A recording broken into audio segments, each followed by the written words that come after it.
नमस्कार दोस्तों, स्वागत है आप सभी का हमारे यूट्यूब चैनल एमपी एकेडमी पर। दोस्तों, आप सभी को पता है कि लॉकडाउन के बाद अब फिर से एग्ज़ाम्स का सिलसिला जारी हो चुका है।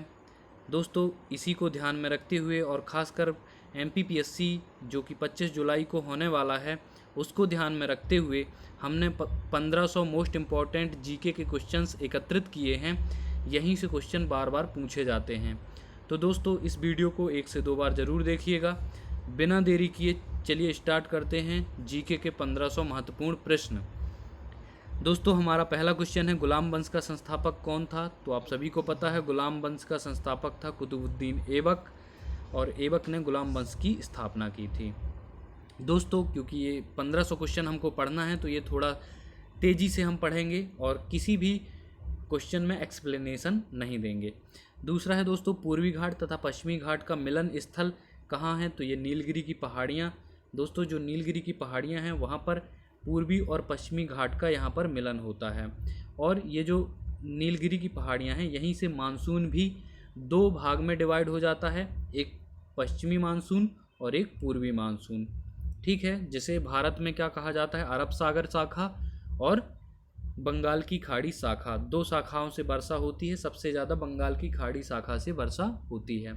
फिर है दोस्तों, यूनिसेफ का मुख्यालय कहाँ पर है? तो ये है न्यूयॉर्क में। यूनिसेफ मोस्ट इम्पॉर्टेंट है दोस्तों, इसका मुख्यालय है न्यूयॉर्क में। नेक्स्ट है, प्रसिद्ध चीनी यात्री फाहियान ने भारत की यात्रा किसके शासनकाल में की थी? तो दोस्तों, फाहियान जो कि पहला चीनी यात्री था, इसने चंद्रगुप्त द्वितीय के शासनकाल में यात्रा की थी। मनसबदारी प्रथा किसके द्वारा चलाई गई थी? दोस्तों, तो 5वां क्वेश्चन है हमारा, मनसबदारी प्रथा किसके द्वारा चलाई गई थी? तो ये चलाई गई थी अकबर के द्वारा। अकबर जो कि मुगल सम्राट अकबर हैं, इनके द्वारा मनसबदारी प्रथा चलाई गई थी। फिर है, चीन में लाल क्रांति कब हुई थी? तो 1949 में, 1949 में चीन में लाल क्रांति हुई थी।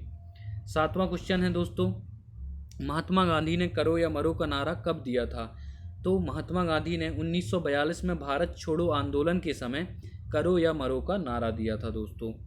नेक्स्ट है हमारा, ध्वनि तरंगें कहाँ से होकर नहीं गुजरती हैं? तो ये निर्वात से होकर नहीं गुजरती हैं। दोस्तों, तरंगें जो है वो 2 प्रकार की होती हैं, एक अनुदैर्घ्य तरंग और एक अनुप्रस्थ तरंग। तो जैसा कि आप जानते हैं, जो ध्वनि तरंगें होती हैं वो अनुदैर्घ्य तरंगें होती हैं, और अनुदैर्घ्य तरंगें निर्वात में गमन नहीं कर सकती हैं, उनको गमन के लिए कोई माध्यम की आवश्यकता होती है। फिर है हमारा, ग्रामीण विकास संस्थान कहाँ पर स्थित है? तो ये है हैदराबाद में। ग्रामीण विकास संस्थान कहाँ है? तो हैदराबाद में है। और रक्त दाब मापने के लिए किस उपकरण का उपयोग किया जाता है? तो ये किया जाता है स्फेग्मो मैनोमीटर का। दोस्तों, रक्तदाब यानी कि ब्लड प्रेशर नापने के लिए स्फेग्मो मैनोमीटर का यूज किया जाता है। और एक स्वस्थ मनुष्य का जो रक्तचाप होता है, ब्लड प्रेशर होता है, वो अगर सिस्टोलिक की बात करेंगे तो 120, और डायस्टोलिक की बात करेंगे तो वो 80 mm होना चाहिए। ये एक स्वस्थ मनुष्य के लिए है, तो इस रीडिंग को आपको याद रखना है, ये पूछा जाता है। क्वेश्चन नंबर 11 है, कपास के लिए कौन सी मिट्टी आदर्श होती है? तो ये काली मिट्टी होती है। फिर है, भारतीय संविधान में संसदीय स्वरूप कहाँ से लिया गया है? तो दोस्तों, भारतीय संविधान में संसदीय स्वरूप ब्रिटेन से लिया गया है। फिर है, पूना समझौता कब और किनके बीच हुआ था? तो पूना समझौता यानी कि पूना पैक्ट 1932 में, 1932 में तृतीय गोलमेज सम्मेलन के बाद महात्मा गांधी और भीमराव अंबेडकर के बीच हुआ था दोस्तों। फिर है, विश्व एड्स दिवस कब मनाया जाता है? तो ये मनाया जाता है 1 दिसंबर को। 1 दिसंबर को हम विश्व एड्स दिवस के रूप में मनाते हैं। फिर है, मलयालम किस राज्य की राजभाषा है? तो ये है केरला की। दोस्तों, केरल की राजभाषा है कौन सी? मलयालम। फिर है, फलीदार पौधों की जड़ों में कौन सा बैक्टीरिया पाया जाता है? तो दोस्तों, फलीदार पूछे या फिर दालों यानी कि दलहन के पौधों की जड़ों में पूछे तो आपको बताना है राइजोबियम। यहाँ पे राइबोजियम लिखा है, जबकि इसका आंसर क्या होगा? राइजोबियम। राइजोबियम बैक्टीरिया ये पाया जाता है दलहनी फसलों की जड़ों पर। और ये क्या करता है दोस्तों? तो ये नाइट्रोजन का स्थिरीकरण करता है। कौन? Rhizobium bacteria. फिर है, संसद के दोनों सदनों की संयुक्त बैठक की अध्यक्षता कौन करता है? तो लोकसभा अध्यक्ष करता है। जब संसद के दोनों सदनों की संयुक्त बैठक आर्टिकल 108 के अनुसार बुलाई जाती है तो उसकी अध्यक्षता लोकसभा अध्यक्ष यानी कि स्पीकर करता है। फिर शुंग वंश की स्थापना किसने की थी? तो पुष्यमित्र शुंग ने की थी दोस्तों। शुंग डायनेस्टी की स्थापना की थी पुष्यमित्र शुंग ने, और शुंग डायनेस्टी का ही मानक ग्रंथ है मनु स्मृति। फिर है चौहान वंश का अंतिम शासक कौन था? तो पृथ्वीराज तृतीय था। चौहान वंश बहुत ही चर्चित रहता है पृथ्वीराज चौहान के कारण, और पृथ्वीराज तृतीय इसका अंतिम शासक था। फिर ग्रैंड स्लैम किससे संबंधित है? तो लॉन टेनिस से संबंधित है। विश्व पर्यटन दिवस कब मनाया जाता है? तो 27 सितंबर को मनाया जाता है। और विश्व की सबसे बड़ी खाड़ी कौन सी है? तो वो है मैक्सिको की खाड़ी। फिर है पृथ्वी के सबसे भीतरी परत क्या कहलाती है? तो पृथ्वी को 3 परतों में बांटा गया है दोस्तों। सबसे भीतरी परत क्रोड कहलाती है। अगर ऊपरी पूछी जाए तो भूपरपटी, मध्य की पूछी जाए तो प्रवार, और अंदर की परत को बोला जाता है यानी कि भीतरी परत को बोला जाता है क्रोड। फिर है ईस्ट इंडिया कंपनी की स्थापना कब हुई थी? तो ये 1600 ईस्वी में स्थापना हुई थी, और 1625 में इसको अनुमति दे दी गई थी व्यापार करने की। फिर है भारत का प्रत्येक नागरिक भ्रष्ट है, यह कथन किसका है? तो लॉर्ड कॉर्नवालिस का है दोस्तों। कॉर्नवालिस जो कि वायसराय बनकर भारत आया था, इसने भारत के प्रत्येक नागरिक को भ्रष्ट कहा है। फिर है कौन सी नहर भूमध्य सागर और लाल सागर को जोड़ती है? तो वो है स्वेज नहर दोस्तों। भूमध्य सागर और लाल सागर को स्वेज नहर जोड़ती है। यहाँ पर इस तरीके से याद कर लेना चाहिए आपको। एक है बाल्टिक सागर और उत्तरी सागर। तो बाल्टिक सागर और उत्तरी सागर को जोड़ती है कील नहर, ऐसे याद रखना है। बाल्टिक और उत्तरी सागर को जोड़ती है कील नहर, और भूमध्य सागर तथा लाल सागर को जोड़ती है स्वेज नहर। इस तरीके से याद रखना है। फिर है किस देश का राष्ट्रीय ध्वज सबसे पुराना है? तो मिस्र देश का। मिस्र यानी कि मेसोपोटामिया बहुत ही पुरानी सभ्यता है दोस्तों। वर्ल्ड की सबसे पुरानी सभ्यता अगर पूछी जाए तो मिस्र की सभ्यता है, और इसी देश का राष्ट्रीय ध्वज सबसे पुराना है। फिर है कावेरी जल विवाद किन 2 राज्यों के बीच में है? तो ये कर्नाटक और तमिलनाडु के बीच में है। कावेरी जल विवाद चर्चे में रहता है तो क्वेश्चन पूछा जा सकता है। फिर है भारतीय प्रशासनिक सेवा किसके शासनकाल में शुरू हुई थी? तो लॉर्ड कॉर्नवालिस के समय में शुरू हुई थी भारतीय प्रशासनिक सेवा। दोस्तों जो आज हम आईएएस के बारे में जानते हैं, यूपीएससी है, इसकी शुरुआत भारतीय प्रशासनिक यानी कि इंडियन एडमिनिस्ट्रेशन सर्विस आईएएस किसके शासनकाल में शुरू हुआ था? तो ये लॉर्ड कॉर्नवालिस के टाइम पर। फिर नेपोलियन बोनापार्ट कहाँ का निवासी था दोस्तों? तो ये था फ्रांस का।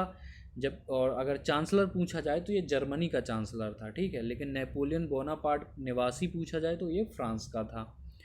फिर है बटरफ्लाई शब्द का संबंध किस खेल से है? तो बटरफ्लाई का संबंध है तैराकी से। जल की कठोरता का मुख्य कारण क्या है? तो उसमें मैग्नीशियम बाइकार्बोनेट की उपस्थिति। मैग्नीशियम बाइकार्बोनेट की उपस्थिति के कारण जल कठोर होता है, और कठोरता का मतलब होता है दोस्तों उसमें लवण की अधिक मात्रा, कार्बोनेटों की मात्रा। फिर है मौलिक कर्तव्यों का प्रावधान कहाँ से लिया गया है? तो रूस के संविधान से। बहुत ही इम्पोर्टेंट है दोस्तों। अगर मौलिक अधिकार पूछा जाए तो यूएसए के संविधान से लिया है हमने, और अगर मौलिक कर्तव्य यानी कि फंडामेंटल ड्यूटीज़ के बारे में पूछा जाए तो वो रसिया के संविधान से लिया गया है। फिर है एक आवेशित खोखले गोले के अंदर किसी भी जगह विद्युत क्षेत्र का मान कितना होता है? तो अगर अंदर की बात की जाए तो वहाँ पर 0 होता है दोस्तों। आवेशित खोखले गोले के अंदर विद्युत क्षेत्र 0 होता है। फिर है विधान परिषद किसी धन विधेयक को कितने दिन तक अधिकतम रोक सकती है? तो 14 दिन तक। जो विधान परिषद होती है वो 14 दिन तक किसी धन विधेयक को रोक सकती है। उसके बाद 14 दिन के बाद चाहे प्रतिक्रिया दे विधान परिषद या ना दे, वो अपने आप पारित माना जाता है। फिर है जनसंख्या दिवस कब मनाया जाता है? तो 11 जुलाई को। मोस्ट इम्पॉर्टेंट है, कई बार पूछा गया है। 11 जुलाई को मनाया जाता है जनसंख्या दिवस के रूप में। फिर है कचारी जनजाति का संबंध किस राज्य से है? तो दोस्तों असम राज्य से संबंधित है कचारी जनजाति। और मौलिक अधिकारों का उल्लेख किस भाग में है? तो भाग 3 में। भाग 3 में मौलिक अधिकारों का उल्लेख किया गया है। फिर सबसे प्राचीन स्मारक कौन है? तो सबसे प्राचीनतम स्मारक है अजंता की गुफाएं। दोस्तों अजंता की गुफाएं महाराष्ट्र स्टेट में आती हैं और ये यूनेस्को में शामिल हैं। अजंता एलोरा की गुफाएं आपने सुनी होंगी, महाराष्ट्र राज्य में आती हैं। फिर भारत का नेपोलियन किसे कहा जाता है? तो समुद्रगुप्त को कहा जाता है। नेक्स्ट है उत्तरी अमेरिका के शीतोष्ण घास के मैदान को क्या कहते हैं? तो दोस्तों मोस्ट इंपॉर्टेंट है, इनको कहते हैं प्रेरी। जो उत्तरी अमेरिका के शीतोष्ण घास के मैदान होते हैं उनको प्रेरी कहते हैं। लाल सागर का रंग किसके कारण होता है? तो शैवाल की उपस्थिति के कारण। दोस्तों इसमें बहुत ही ज़्यादा कन्फ्यूजन होता है। जो लाल सागर का रंग है ये शैवाल की उपस्थिति के कारण लाल होता है। ठीक है। फिर है राष्ट्रीय विकास परिषद यानी कि एनडीसी की अध्यक्षता कौन करता है? तो वो करता है प्रधानमंत्री। एनडीसी दोस्तों नेशनल डेवलपमेंट काउंसिल 1952 में इसकी स्थापना हुई थी और इसका अध्यक्ष कौन होता है? तो प्रधानमंत्री होता है। जैसे कि नीति आयोग है उसका भी पदेन अध्यक्ष कौन होता है? तो प्रधानमंत्री होता है। इसी तरह से एनडीसी का अध्यक्ष भी पदेन अध्यक्ष होता है प्रधानमंत्री। फिर भारत में सर्वप्रथम कागजी मुद्रा का प्रचलन कब हुआ था? तो 1862 में हुआ था। 1862 में कागजी मुद्रा का प्रचलन हुआ था। और अगर पूछा जाता है विश्व में कागजी मुद्रा का प्रचलन सबसे पहले कहाँ हुआ था? तो वो हुआ था चाइना में। फिर है संविधान सभा का पहला अधिवेशन कहाँ पर आयोजित हुआ था? तो नई दिल्ली में। दोस्तों जो संविधान सभा का पहला अधिवेशन है वो नई दिल्ली में आयोजित हुआ था। फिर है सिंधु घाटी सभ्यता है तो कांस्य युग से संबंधित है। सिंधु घाटी की सभ्यता दोस्तों कांस्य युग से संबंधित है यानी कि ब्रॉन्ज युग से संबंधित है। फिर है शक संवत का आरंभ कब हुआ था? तो 78 ईस्वी 78 ईस्वी से आरंभ हुआ है शक संवत। और आज का जो हमारा कैलेंडर है, राष्ट्रीय कैलेंडर है, वो भी शक संवत पर ही निर्भर करता है। फिर है द्रवित पेट्रोलियम गैस यानी कि लिक्विड पेट्रोलियम गैस एलपीजी में मुख्यतः क्या होता है? तो इसका हमने कोड बताया था आपको बीपी। एक तो ब्यूटेन होता है, एक तो प्रोपेन होता है। सिर्फ दो चीज़ें होती हैं एलपीजी में, तो इसमें आपको बताना है ब्यूटेन और प्रोपेन। ठीक है। फिर है मार्टिना हिंगिस कौन से खेल से संबंधित है? तो ये टेनिस खिलाड़ी हैं जो मार्टिना हिंगिस हैं। मार्टिना हिंगिस ये एक टेनिस खिलाड़ी हैं। 50वां क्वेश्चन है दोस्तों अंतर्राष्ट्रीय अपराधी पुलिस संगठन इंटरपोल का मुख्यालय कहाँ पर है? तो ये है लियोन्स में, जो कि फ्रांस में आता है। तो अंतर्राष्ट्रीय पुलिस इंटरपोल के नाम से, इसको किस नाम से जाना जाता है? अंतर्राष्ट्रीय अपराधी पुलिस संगठन को इंटरपोल के नाम से। और इंटरपोल का जो मुख्यालय है वो है लियोन्स फ्रांस में। फिर है दोस्तों संयुक्त राज्य अमेरिका का राष्ट्रीय खेल कौन सा है? तो वो है बेसबॉल।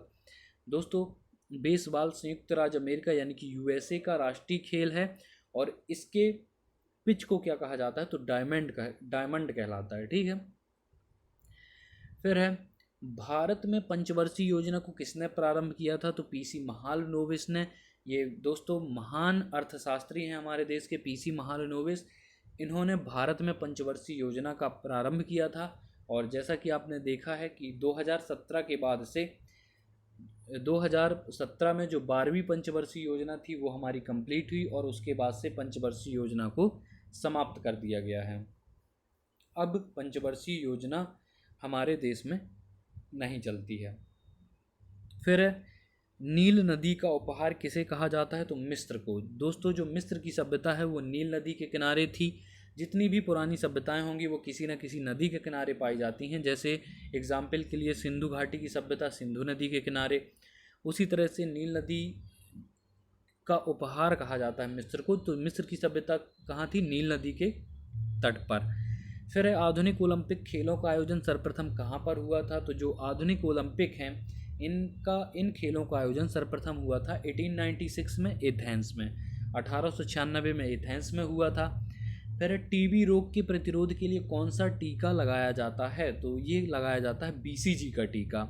दोस्तों टीबी रोग के प्रतिरोध के लिए बीसीजी का टीका लगाया जाता है। और भारत का सबसे लंबा बांध कौन सा है? तो वो है हीराकुड बांध। दोस्तों हीराकुड बांध महानदी पर बनाया गया है, उड़ीसा राज्य में आता है और ये भारत का सबसे लंबा बांध है। फिर है माचिस की तीली पर लगाए जाने वाला पदार्थ कौन सा है? तो लाल फास्फोरस। दोस्तों फास्फोरस कई प्रकार का होता है, लाल होता है, नीला होता है, काला फास्फोरस होता है। तो लाल फास्फोरस का यूज किया जाता है माचिस की तीली पर लगाए जाने वाले पदार्थ के रूप में। माचिस की तीली जिसको आप कढ़ाई बोलते हैं, तो उस जिसमें आग जलती है वो लाल फास्फोरस होता है, ठीक है। फिर अभ्रक का उत्पादन करने वाला अग्रणी राज्य कौन सा है? तो आंध्र प्रदेश है दोस्तों, जो अभ्रक है। एक और बात बता दें कि विश्व में भारत ही ऐसा देश है जहां पर अभ्रक का उत्पादन सर्वाधिक होता है, यानी कि विश्व में फर्स्ट रैंक पर है अभ्रक के उत्पादन में कौन? भारत। और राज्य की बात की जाए तो वो है आंध्र प्रदेश। फिर ध्वनि से संबंधित अध्ययन क्या कहलाता है? तो एकॉस्टिक्स। दोस्तों ध्वनि से संबंधित अध्ययन कहलाता है एकॉस्टिक्स। और 60वां क्वेश्चन है, विश्व की सबसे प्राचीन पर्वतमाला कौन सी है? तो वो है अरावली पर्वत। अरावली पर्वत विश्व की सबसे प्राचीन पर्वतमाला है। और स्थानांतरित कृषि व्यवस्था का एक विशेष लक्षण कौन सा है? तो मोनोकल्चर है। दोस्तों स्थानांतरित कृषि जिसे आप झूम खेती के नाम से जानते हैं, उसका एक विशेष लक्षण है मोनोकल्चर। इसमें क्या है, जुताई नहीं की जाती है, सीधे जंगल जला दिए जाते हैं और वहाँ पर बीज डाल के खेती करने लगते हैं। फिर दूसरी जगह जंगल जलाएंगे, फिर वहाँ खेती करेंगे। तो इस कृषि को बोलते हैं स्थानांतरित कृषि। और ये किसका एक विशेष लक्षण है? तो मोनोकल्चर का। फिर है स्वतंत्र भारत का प्रथम गवर्नर जनरल कौन था? तो ये था लॉर्ड माउंट बेटन था दोस्तों। जो लॉर्ड माउंट बेटन था वो भारत का प्रथम गवर्नर जनरल था। और गौतम बुद्ध ने अपना पहला उपदेश कहाँ पर दिया था? वो दिया था सारनाथ में। दोस्तों जो गौतम बुद्ध हैं उन्होंने अपना पहला उपदेश सारनाथ में दिया था। फिर है रोवर्स कप का संबंध किस खेल से है? तो रोवर्स कप का संबंध है फुटबॉल से, ठीक है। फिर है मानव सर्वप्रथम चंद्रमा पर कब गया था? तो 1969 में, यानी कि 1969 में गया था मानव सर्वप्रथम चंद्रमा पर। 66वां क्वेश्चन है, भारत का प्रथम नाभिकीय ऊर्जा संयंत्र कहाँ पर स्थापित हुआ था? तो तारापुर महाराष्ट्र में भारत का प्रथम नाभिकीय ऊर्जा संयंत्र स्थापित हुआ था। 67वां क्वेश्चन है दोस्तों, पृथ्वी की त्रिज्या सबसे पहले किसने नापी थी? तो एराटोस्थेनीज ने नापी थी। पृथ्वी की त्रिज्या सबसे पहले नापी थी एराटोस्थेनीज ने। दोस्तों ये एक भूगोलविद है, ठीक है। 68वां है, प्लासी के युद्ध 23 जून 1757 के समय बंगाल का नवाब कौन था? तो प्लासी की लड़ाई के समय बंगाल का नवाब था सिराजुद्दौला। और नर्मदा और ताप्ती नदियों के जल को कौन सी श्रृंखला विभाजित करती है? तो ये करती है सतपुड़ा श्रृंखला। दोस्तों सतपुड़ा श्रृंखला बिल्कुल बीचों बीच गुजरती है, नर्मदा ऊपर से गुजरती है, फिर उसके बीच में ये सतपुड़ा श्रृंखला है, फिर उसके बाद ताप्ती श्रृंखला है। तो ये दोनों पैरल बहती हैं नदियाँ और पूर्व से पश्चिम की ओर बहती हैं, ठीक है। तो इन नदियों के जल को कौन सी श्रृंखला विभाजित करती है? तो सतपुड़ा मैकल रेंज। फिर है प्रथम भारतीय नागरिक जो ब्रिटिश संसद का सदस्य था वो कौन था? तो उनका नाम है दादा भाई नौरोजी। दादा भाई नौरोजी प्रथम भारतीय नागरिक हैं जो ब्रिटिश संसद के सदस्य थे।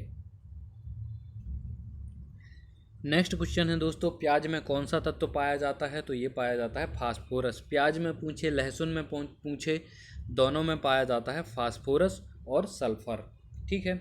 तो मोस्टली आपसे पूछा जाएगा प्याज में फास्फोरस लगाइएगा, और अगर लहसुन में पूछा जाता है तो आपको क्या लगाना है? सल्फर, ठीक है दोस्तों। फिर है वर्षा की बूंदों के गोल होने का कारण क्या है? तो वो है पृष्ठ तनाव। सरफेस टेंशन के कारण वर्षा की बूंदें गोल होती हैं। नेक्स्ट है हमारा, वायु का बुलबुला जल में कौन सी लेंस की भांति कार्य करता है? दोस्तों तो ये करता है कॉनकेव लेंस की भांति, यानी कि अवतल लेंस की भांति वायु का बुलबुला जल में कार्य करता है। वायु का बुलबुला जल में अवतल लेंस की भांति कार्य करता है। नेक्स्ट है वॉशिंग मशीन किस सिद्धांत पर कार्य करती है? तो अपकेंद्रण के सिद्धांत पर कार्य करती है। दोस्तों दो तरह के बल होते हैं, एक होता है अभिकेंद्री बल और एक होता है अपकेंद्री बल। तो जो अपकेंद्री बल होता है वो बाहर की ओर लगता है और जो अभिकेंद्री बल होता है वो अंदर की ओर लगता है। जी यहाँ पर वॉशिंग मशीन का जिक्र किया गया है। तो वॉशिंग मशीन में अपकेंद्रण का सिद्धांत ऐसे काम करता है कि कपड़े को अंदर बाल्टी में मशीन में डाल दिया जाता है और अपकेंद्रण के बाहर कणों पर जो धूल धुएं के कण होते हैं, यानी कि मैल होता है कपड़ों का, उन पर बाहर की ओर एक बल कार्य करता है जिससे मैल बाहर निकल जाता है कपड़ों से और कपड़े साफ हो जाते हैं। इसी तरह दूध से क्रीम निकालना, ये सब सिद्धांत अपकेंद्रण के सिद्धांत पर कार्य करते हैं। फिर है सोने की खान कोलार कहाँ पर स्थित है, तो ये कर्नाटक में है दोस्तों। 1000 टाइम पूछा गया है कि जो सोने की खदान है कोलार वो कहाँ पर स्थित है, तो ये स्थित है कर्नाटक में। फिर है रेडियो सक्रियता के आविष्कारक कौन है, तो हेनरी बैक्यूरेल हैं दोस्तों। रेडियो सक्रियता में आपको बहुत कन्फ्यूजन होता होगा, कई लोगों को लगता होगा मैडम क्यूरी ने रेडियो सक्रियता की खोज की है, लेकिन ऐसा नहीं है। रेडियो एक्टिविता की खोज की है हेनरी बैक्यूरेल ने। फिर है भारत में प्रथम आम चुनाव कब हुए थे, तो 1951, 52 में, 1950। 26 जनवरी 1950 को हमारा गणतंत्र यानी कि संविधान लागू हुआ था। उसके बाद ही 1951-52 में प्रथम आम चुनाव हुए थे। फिर है दोस्तों एक माइक्रोन कितने मिलीमीटर के बराबर होता है, तो इसको आप याद रखना, एक माइक्रोन 0.001 मिलीमीटर के बराबर होता है। 0.001 मिलीमीटर के बराबर होता है एक माइक्रोन। और एक परिवर्तन की दर क्या कहलाती है, तो त्वरण।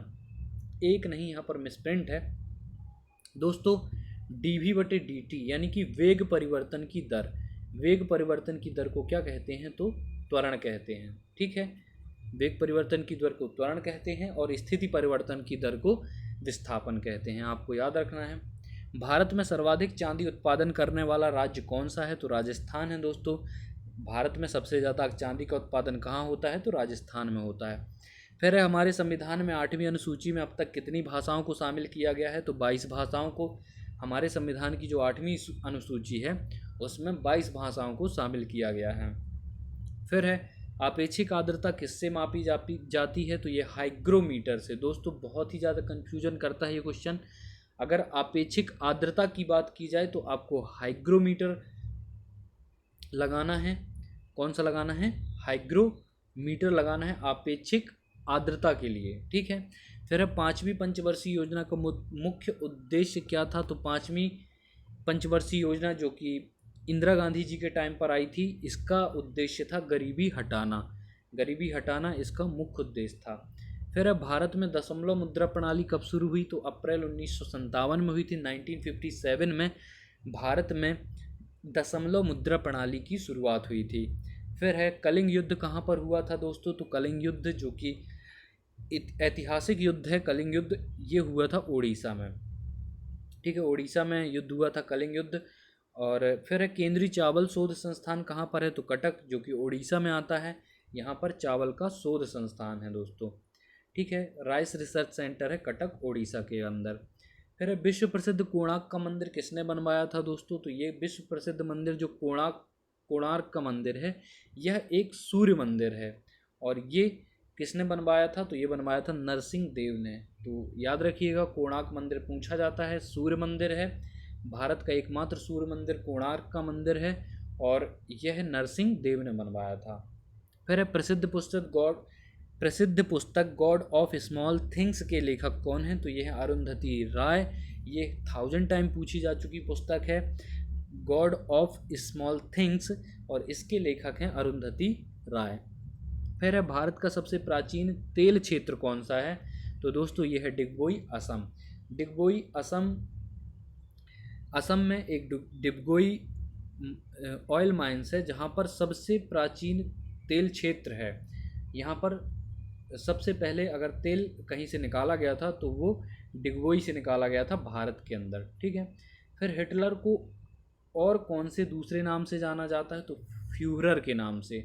जो हिटलर था दोस्तों, इसको जर्मनी का चांसलर था हिटलर और इसको दूसरे नाम से किस नाम से जाना जाता था, तो उसको बोलते थे फ्यूहरर।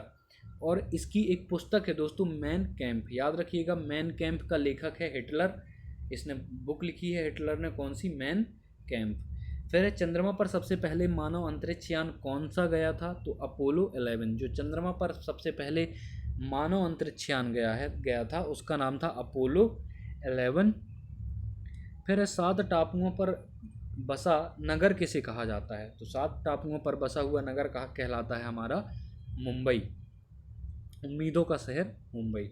फिर इक्तादारी प्रथा की व्यवस्था किसने शुरू की थी, तो दोस्तों इल्तुतमिश ने, इसको मैं ऐसे याद रखता हूँ, देखिए इक्तादारी में ई आता है, तो इक्तादारी अगर पूछी जाए तो ई से शुरू होता है, तो आप इल्तुतमिश लगा देना।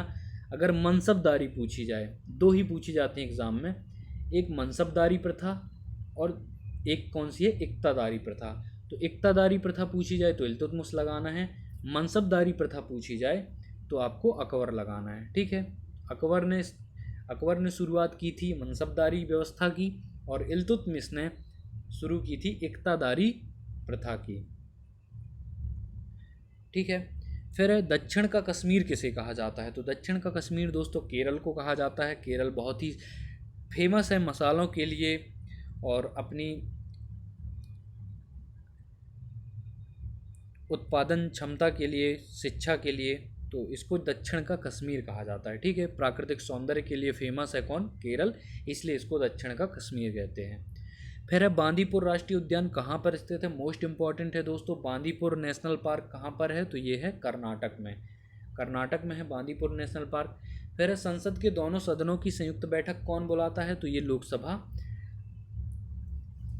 सॉरी दोस्तों यहाँ पर मिसप्रिंट हो गया है, जो संसद के दोनों सदनों की संयुक्त बैठक है, संयुक्त बैठक आर्टिकल 108 के तहत राष्ट्रपति बुलाता है। ठीक है, कौन बुलाता है? राष्ट्रपति। इसको पीडीएफ में ठीक कर देंगे। तो राष्ट्रपति बुलाता है किसको? संसद के दोनों सदनों की संयुक्त बैठक को बुलाता है राष्ट्रपति, जबकि इन दोनों संयुक्त बैठकों की अगर अध्यक्षता पूछी जाए तो वो करता है लोकसभा स्पीकर। ठीक है, तो कंफ्यूज नहीं होना है। अगर पूछा जाए कि संसद के दोनों सदनों की संयुक्त बैठक कौन बुलाता है, तो वो बुलाता है राष्ट्रपति, ऐसा लिखा है आर्टिकल 108 में। और लोकसभा अध्यक्ष क्या करेगा? उसकी अध्यक्षता करता है संयुक्त बैठक की। ठीक है, फिर है शेरशाह का मकबरा कहाँ पर स्थित है? तो सासाराम बिहार में है दोस्तों। शेरशाह सूरी से आप सभी परिचित होंगे, हुमायूं से चौसा के युद्ध में हुमायूं को हरा करके शेरशाह सूरी भारत में इसने सूरवंश की, है ना, सूरवंश की स्थापना की थी। तो और ग्रांड ट्रंक रोड जो कि बहुत पूछी जाती है, GT road, grand trunk road यानी कि जीटी रोड, जिसको अब आगरा से दिल्ली और फिर दिल्ली से आगरा से, सॉरी, अमृतसर से दिल्ली और अमृतसर से यहाँ पर, अमृतसर से दिल्ली और दिल्ली से कहाँ पर है? आगरा तक। ठीक है, ये जीटी रोड है, ग्रांड ट्रंक रोड, इसी को बनवाया था किसने? शेरशाह सूरी ने। फिर है फलों का अध्ययन क्या कहलाता है? तो पोमोलॉजी दोस्तों, और झाड़ियों का अध्ययन डेंडोलॉजी, ये सब अपन पढ़ चुके हैं। फिर है दिल्ली चलो का नारा किसने दिया था? तो सुभाष चंद्र बोस ने, नेताजी सुभाष चंद्र बोस ने बोला था दिल्ली चलो। करो या मरो का नारा किसने दिया था? गांधी जी ने 1942 में, जब अंग्रेजों भारत छोड़ो मूवमेंट चल रहा था, तभी उन्होंने करो या मरो का नारा दिया था। किसने? गांधी जी ने। फिर सबसे प्राचीन वेद कौन सा है दोस्तों? तो प्राचीन वेद है ऋग्वेद, और सबसे बाद का वेद अगर पूछा जाता है तो वो है अथर्ववेद। वेद कुल 4 हैं, ऋग्वेद, सामवेद, यजुर्वेद और अथर्ववेद। ठीक है, फिर माउंट एवरेस्ट पर विजय पाने वाली पहली महिला कौन थी? तो वो जुंको ताबेई थी, जुंको ताबेई थी जिसने माउंट एवरेस्ट पर विजय पाई थी। तो ये मिसलेनियस आपको बहुत ज़्यादा पढ़ने चाहिए, लूसेंट में मिसलेनियस दिए रहते हैं, उनको बार बार पढ़ते रहना चाहिए दोस्तों, वहीं से क्वेश्चन बनते हैं। तो याद रखिएगा, माउंट एवरेस्ट पर विजय पाने वाली पहली महिला कौन थी? जुंको ताबेई थी, जो कि जापान की हैं। फिर है वर्ष 1987 में भारत रत्न से सम्मानित होने वाले पहले विदेशी व्यक्ति कौन थे? तो वो थे खान अब्दुल गफ्फार खान। खान अब्दुल गफ्फार खान का संबंध दोस्तों पाकिस्तान से है, और इनको 1987 में भारत रत्न से सम्मानित किया गया था। फिर है इंद्रधनुष के मध्य रंग कौन सा होता है? तो हरा रंग होता है। आपने VIBGYOR सुना होगा, VIBGYOR। तो देखिए 3 इस तरफ हो गए, 3 इस तरफ हो गए, बचा बीच में क्या? हरा रंग। तो यही क्वेश्चन में पूछा गया था कि मध्य में कौन सा रंग होता है, तो वो होता है हरा रंग। फिर है हमारा सूर्य के प्रकाश को संकेंद्रित करने के लिए कौन से लेंस का प्रयोग किया जाता है दोस्तों? तो अवतल लेंस, कनकेव लेंस। अवतल लेंस का प्रयोग किया जाता है सूर्य के प्रकाश को संकेंद्रित करने के लिए। और अभी हमने पढ़ा था कि वायु का बुलबुला पानी में किस लेंस की भांति कार्य करता है? तो वो करता है अवतल लेंस की भांति।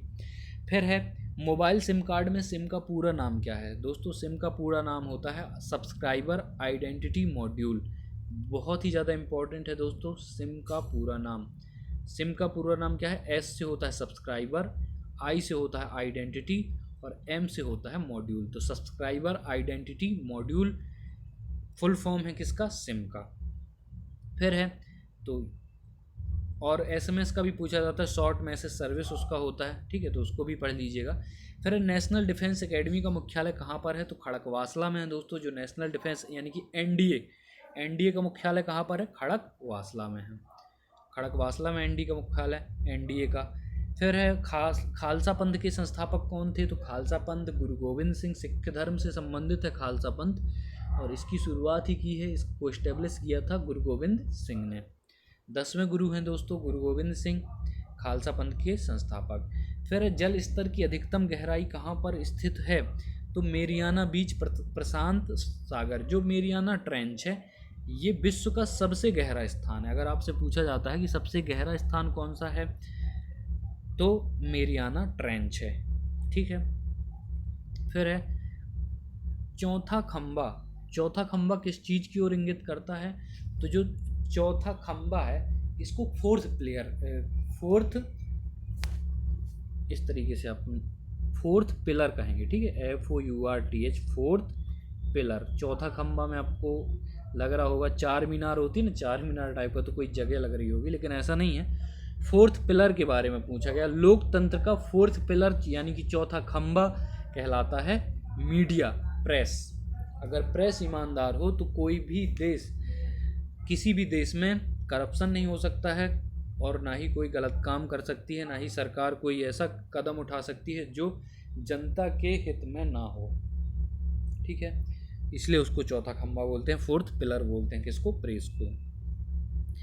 फिर है मेटकॉप को प्रेस का मुक्तिदाता कहते हैं, है ना। फिर है हैदराबाद किस नदी के किनारे स्थित है? तो मूसी नदी। जो हैदराबाद है मोस्ट इंपॉर्टेंट है दोस्तों, मूसी नदी के किनारे है कौन? हैदराबाद। विश्व का सबसे बड़ा द्वीप समूह कौन सा है? तो इंडोनेशिया द्वीप समूह।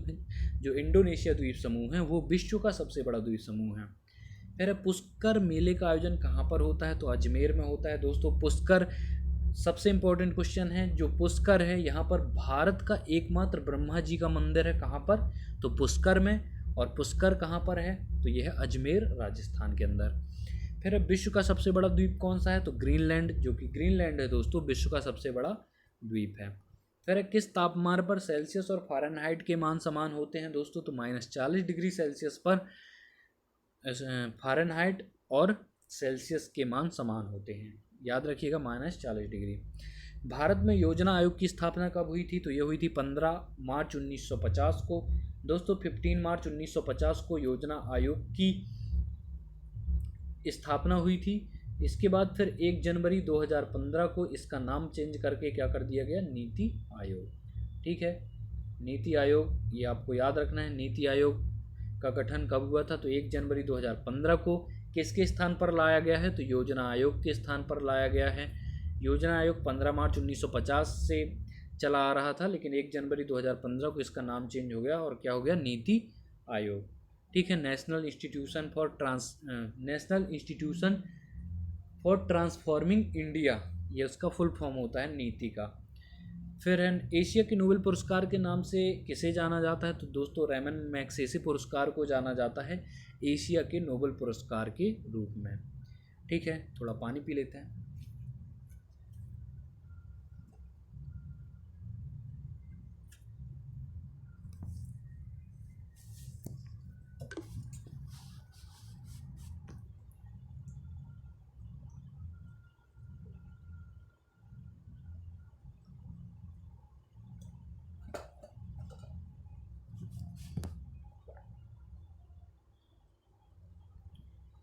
नेक्स्ट दोस्तों, अंतर्राष्ट्रीय क्रिकेट काउंसिल ICC का मुख्यालय कहाँ पर है? तो यह है दुबई में।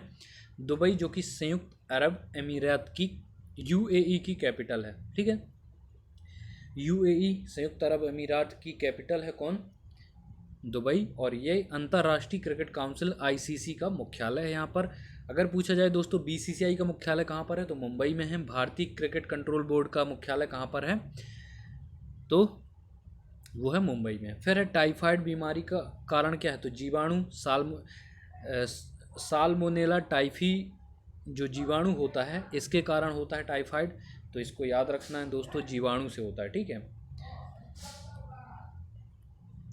ये क्लासिफिकेशन याद रखना जरूरी है कि जीवाणु यानी कि बैक्टीरिया से कौन से बीमारी होती हैं और वायरस से कौन सी बीमारी होती है। डायरेक्ट क्वेश्चन आता है पोलियो, जैसे पूछा जाए पोलियो किससे होने वाला रोग है, जीवाणु से या वायरस से, तो आपका आंसर होना चाहिए वायरस से। ठीक है, पोलियो वायरस से होता है। HIV एक वायरस है, तो जो एड्स होता है वो भी किससे होता है, वायरस से। इसी तरह से जीवाणुओं के अलग करना है आपको, तो इनको क्लासिफाइड करके पढ़ सकते हैं। फिर स्वतंत्र भारत की पहली बहुउद्देशीय नदी घाटी परियोजना कौन सी है, तो दामोदर घाटी परियोजना। जो स्वतंत्र भारत की पहली बहुउद्देशीय नदी घाटी परियोजना है वो है दामोदर घाटी परियोजना। फिर भारत ने ओलंपिक खेलों में पहला स्वर्ण पदक कब जीता था, तो 1928 में, 1928 में हॉकी में दोस्तों, 1928 में जीता था। और कौन से गेम में, तो हॉकी में जीता था भारत ने ओलंपिक खेलों में अपना पहला स्वर्ण पदक। फिर है दक्षिण भारत की गंगा किस नदी को कहते हैं, तो दोस्तों गोदावरी को बोलते हैं दक्षिण भारत की गंगा, बूढ़ी गंगा। ठीक है, ये सब इन्हीं के निकनेम हैं गोदावरी के।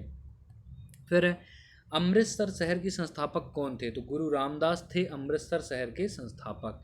नेक्स्ट है हमारा किस संविधान संशोधन में मतदान की आयु 21 वर्ष से घटाकर 18 वर्ष की गई, तो दोस्तों 61वां संविधान संशोधन 1989 में हुआ था। 61वां संविधान संशोधन 1989 में हुआ था, जिसके तहत जो मतदान की आयु है वो 21 से घटाकर 18 वर्ष की गई। फिर है 2 बार एवरेस्ट पर चढ़ने वाली भारतीय महिला कौन सी हैं, तो संतोष यादव। संतोष यादव, संतोष का मतलब होता है संतुष्टि, तो एक बार एवरेस्ट चढ़ने पर इनको संतुष्टि नहीं हुई, तो इन्होंने 2 बार एवरेस्ट पर फतेह की। ठीक है, तो इसलिए इनका नाम याद रखना संतोष यादव, क्योंकि ये संतुष्ट नहीं हुई थी तो इन्होंने 2 बार एवरेस्ट को फतेह किया है, नाम है संतोष यादव। फिर है जब पृथ्वी सूर्य और चंद्रमा के बीच में आ जाती है तो क्या होता है, चंद्र ग्रहण होता है। पृथ्वी सूर्य और चंद्रमा के बीच में अगर आ जाएगी, पृथ्वी का काम है, देखिए ये है सूर्य, ये है चंद्रमा। ठीक है, इसको सन बोलते हैं, इसको मून बोल दिए। अगर पृथ्वी यहाँ पर आ जाएगी तो सूर्य तो ये है ऊपर ही दिखेगा, तो यहाँ पर चंद्र ग्रहण हो जाएगा, मतलब कि चंद्र अब नहीं दिखेगा। इसी तरह से सन और पृथ्वी अर्थ, इन दोनों के बीच में जब यहाँ पर चंद्रमा आ जाएगा, मून आ जाएगा, तो कौन सा ग्रहण हो जाएगा, सूर्य ग्रहण। तो याद रखना दोस्तों। फिर एक लैंप की बत्ती में तेल ऊपर चढ़ने का कारण क्या होता है, तो केशिकत्व होता है, कैपिलरी। आपने कैपिलरीज का सिद्धांत पढ़ा होगा, उसी कैपिलरीज जो लैंप की बत्ती होती है, बत्ती में जो धागे होते हैं छोटे छोटे, वो कैपिलरीज के रूप में कार्य करते हैं। उन्हीं कैपिलरीज के सहारे तेल ऊपर चढ़ता है दोस्तों। ठीक है, जैसे आप तेल में कागज़ डुबोएं या पानी में कागज़ डुबोएं तो ऊपर चढ़ता है, ठीक वैसे ही। फिर है संविधान सभा की अध्यक्षता किसके द्वारा की गई थी, तो राजेंद्र प्रसाद के द्वारा। संविधान सभा की अध्यक्षता की गई थी राजेंद्र प्रसाद के द्वारा। और किस अनुच्छेद के अंतर्गत एक नागरिक अपने मौलिक अधिकारों के प्रवर्तन हेतु उच्चतम न्यायालय जा सकता है, तो आर्टिकल 32, जिसे आप जानते हैं किस नाम से, तो संवैधानिक उपचारों का अधिकार। दोस्तों आर्टिकल 32 संवैधानिक उपचारों का अधिकार आपको ये कहता है कि जितने भी अधिकार दिए गए हैं, चाहे वो समता का अधिकार हो, स्वतंत्रता का अधिकार हो, धार्मिक स्वतंत्रता का अधिकार हो या शिक्षा का अधिकार हो, इन सभी अधिकार तो मिल गए, लेकिन अगर ये अधिकार आपको प्राप्त नहीं होते हैं तो आप क्या करेंगे, ये आर्टिकल 32 बताता है कि उसके लिए आप न्यायालय में जा सकते हैं, न्यायालय का दरवाज़ा खटखटा सकते हैं। ठीक है, फिर है भारतीय संविधान की न्यायिक पुनरीक्षण विशेषता कहाँ से ली गई है, तो न्यायिक पुनरावलोकन इसको बोलते हैं। ठीक है, न्यायिक पुनरावलोकन कहाँ से लिया गया है, तो अमेरिका के संविधान से। फिर राष्ट्रीय फिल्म पुरस्कार किसके द्वारा दिया जाता है, तो सूचना एवं प्रसारण मंत्रालय के द्वारा। जो राष्ट्रीय फिल्म पुरस्कार है वो सूचना एवं प्रसारण मंत्रालय के द्वारा दिया जाता है। नेक्स्ट है दोस्तों भारत का मैनचेस्टर कौन कहलाता है, तो भारत का मैनचेस्टर कहलाता है अहमदाबाद। और विधि के समक्ष समानता किस अनुच्छेद से संबंधित है, तो ये है अनुच्छेद 14 का, आर्टिकल 14 के में विधि के समक्ष समानता वर्णित है। भारत का मैनचेस्टर बता दिया अहमदाबाद, और विधि के समक्ष जो समानता है आर्टिकल 14 से 18 समता का अधिकार है। यहाँ पर विधि के समक्ष समानता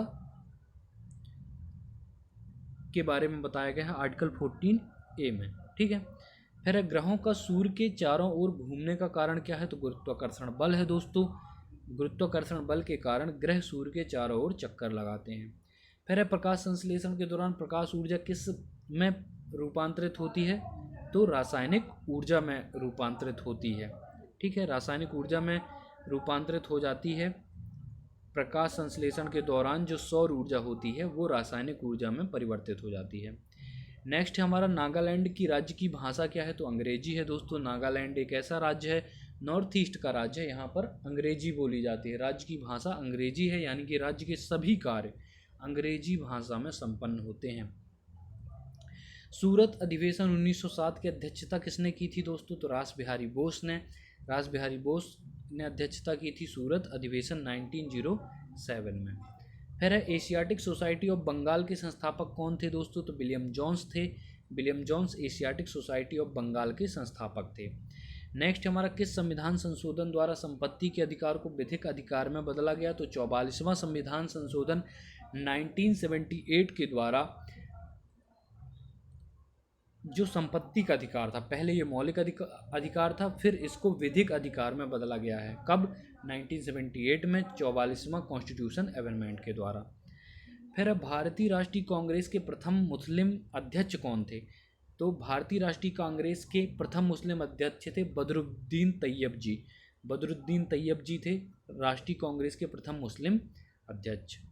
नेक्स्ट है कौन सी रेखा पर दिन रात बराबर होते हैं? तो विषुवत रेखा यानी कि 0 डिग्री पर दिन और रात बराबर होते हैं। नेक्स्ट है हमारा दोस्तों पुष्पों का अध्ययन क्या कहलाता? तो एंथोलॉजी। और फलों का अध्ययन क्या था? पोमोलॉजी। दोनों को याद रखना, कंफ्यूज नहीं होना है। एंथोलॉजी पुष्पों का अध्ययन है और पोमोलॉजी फलों का अध्ययन है।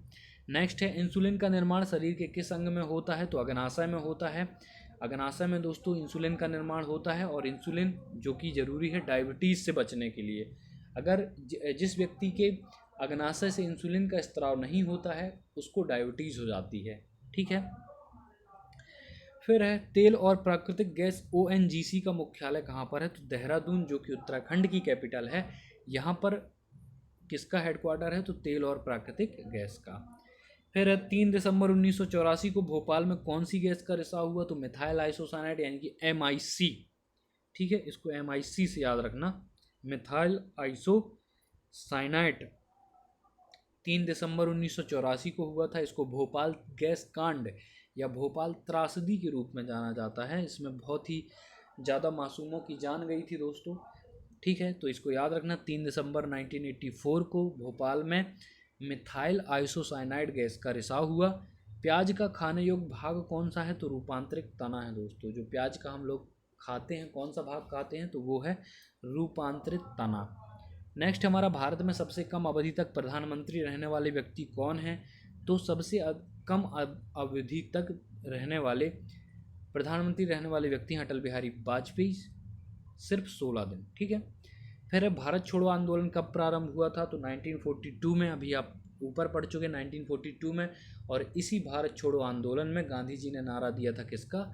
करो या मरो का। याद रखना, पूरा याद रखना दोस्तों। 8 अगस्त 1942 को भारत छोड़ो आंदोलन प्रारंभ हुआ था। फिर है नेचुरल सिलेक्शन का सिद्धांत किसने दिया था? तो चार्ल्स डार्विन ने। जो चार्ल्स डार्विन थे, इन्होंने नेचुरल सिलेक्शन का सिद्धांत दिया था। फिर है किस चोल राजा को गंगोई कोड की उपाधि मिली थी? तो राजेंद्र प्रथम को। जो राजेंद्र प्रथम थे, इनको गंगोई कोड की उपाधि मिली थी, और ये एक चोल राजा थे। ठीक है, फिर है प्लास्टर ऑफ पेरिस के जमने में कौन सी प्रक्रिया अपनाई जाती है? तो निर्जलीकरण। निर्जलीकरण अपनाई जाती है प्लास्टर ऑफ पेरिस के जमने में। ठीक है, तो प्लास्टर ऑफ पेरिस को जब जमाया जाता है, यानी कि फ्रीज किया जाता है, तो उस समय निर्जलीकरण किया जाता है, मतलब कि उसके जल को निष्कासित किया जाए। निर्जलीकरण का मतलब होता है दोस्तों जल, H2O को निकालना। ठीक है, और H2O निकल जाता है, इसलिए प्लास्टर ऑफ पेरिस देखा होगा बहुत ही ज़्यादा कठोर होता है।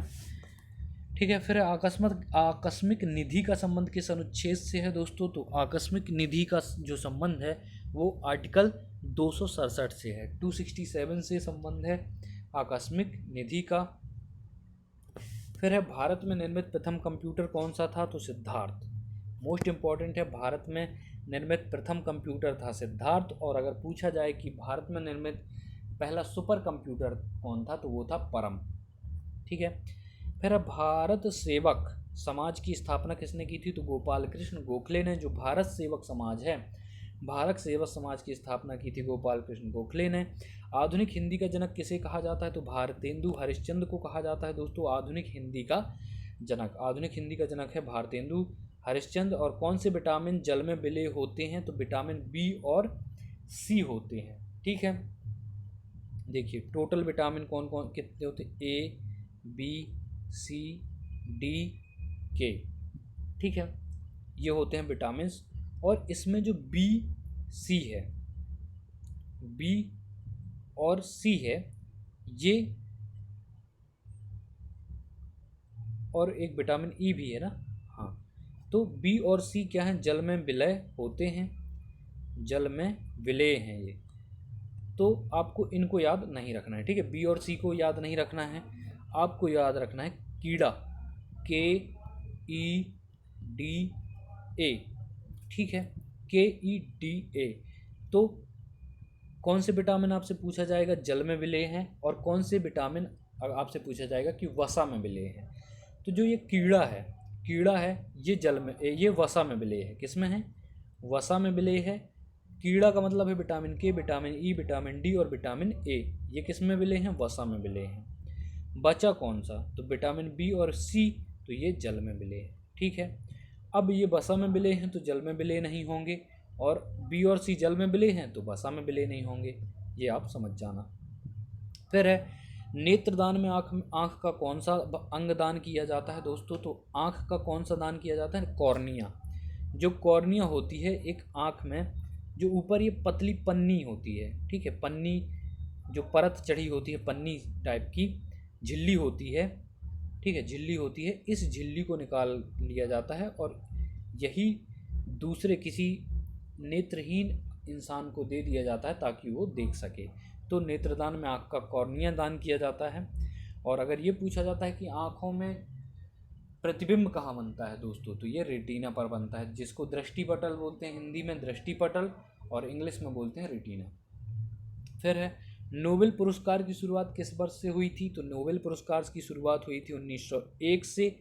अल्फ्रेड नोबेल की जो संपत्ति है उसके ब्याज से जो पैसा मिलता है, उस ब्याज से ये नोबेल प्राइज़ दिए जा रहे हैं। कब से, 1901 से निरंतर। पूछा जाता है नोबेल पुरस्कार प्राप्त करता प्रथम भारतीय कौन है, तो रविन्द्रनाथ टैगोर हैं। 1913 में उनको अपनी पुस्तक गीतांजलि के लिए मिला था। ठीक है, फिर भारत के प्रथम क्रिकेट कप्तान कौन थे, तो जो सीके नायडू हैं। सीके नायडू भारत के प्रथम क्रिकेट कप्तान थे। जो मध्य प्रदेश क्रिकेट एसोसिएशन है, इसका पुराना नाम क्या है, तो होलकर स्टेडियम था। ठीक है, अब आज मध्य प्रदेश क्रिकेट एसोसिएशन नाम है जिसका, उसका नाम था होलकर स्टेडियम। इसकी स्थापना भी सीके नायडू साहब ने करवाई थी। ठीक है, वहाँ के यशवंत राव थे उस समय के वहाँ के राजा इंदौर के। तब सीके नायडू, जो ये सीके नायडू हैं, इन्होंने मिलकर इनकी अध्यक्षता में या कहें इनके मार्गदर्शन में इंदौर स्टेडियम का उद्घाटन किया था, उसकी स्थापना की थी। फिर रेड क्रॉस की स्थापना किसने की थी, तो हेनरी ड्यूनेंट ने। ठीक है, हेनरी ड्यूनेंट ने स्थापना की थी रेड क्रॉस की।